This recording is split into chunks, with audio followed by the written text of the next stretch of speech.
안녕하십니까, 강동훈 변호사입니다. 이번엔 프랜차이즈 관련해서 하나 말씀드리려고 하는데요.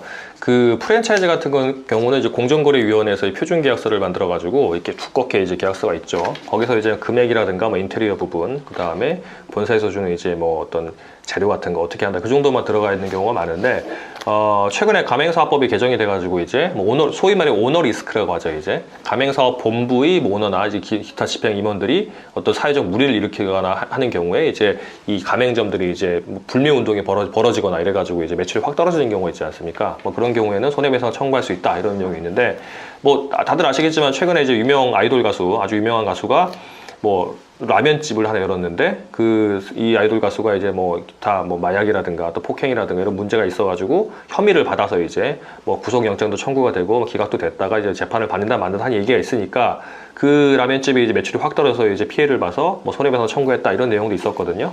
근데 그런 거는 사실 쉽지가 않아요. 그 당시에는 이제 이 가맹사업법이 이제 개정이 아직 되지 않은 상태였고, 됐다고 하더라도 이게 오너 리스크인지 아닌지가 좀 애매해요. 그리고 이제 그 사람이 오너인지도 잘 모르고, 정확히 말하면 명의가 그 아이돌 게 아니었단 말도 있고요.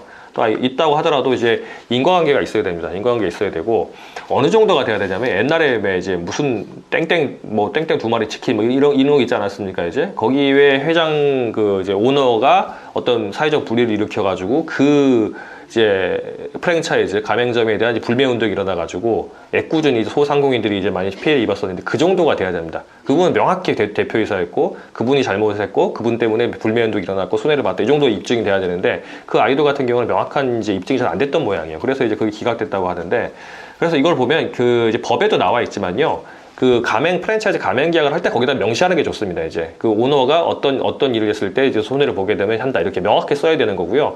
오너가 잘못했을 때 우리가 손해를 보면 한다, 이 정도 쓰면 안 되고, 어떤 행위를 했을 때 이제 사회적 무리를 일으켰을 때, 사회적 무리라는 것도 구체적으로 적어야 됩니다. 무리라는 게 뭐 음주운전만 말하는 건지, 마약을 말하는 건지, 아니 폭행을 말하는 건지, 아니 뭐 어떤 뭐 기타 성 문제를 말하는 건지, 그런 것도 명확히 적시를 해가지고, 그렇게 해서 그런 일이 벌어져서 손해가 발생하고, 근데 그 손해 인과관계가 어떨 때 인과관계가 있는 것으로 본다, 이렇게 적는 것도 중요해요. 왜냐하면 소송을 하게 되면 인과관계 입증하는 것도 상당히 힘들거든요. 이제 적어서 구체적으로 적어놓고 이제 우리가 그 오너 리스크를 회피하는 게 이제 필요할 겁니다. 그래서 프랜차이즈 계약할 때 보통 어떻게 하냐면, 소위 말해 컨설팅 회사라는 데 끼고 이제 얼마짜리 계약하고 한 몇백만 원 주면서 이제 계약 써주세요 해가지고, 이거 매출이 나중에 얼마나 날 겁니다 해가지고 그 전 매출 좀 더 보고 이렇게 하는데, 그렇게 하시는 게 되는 게 아니고요.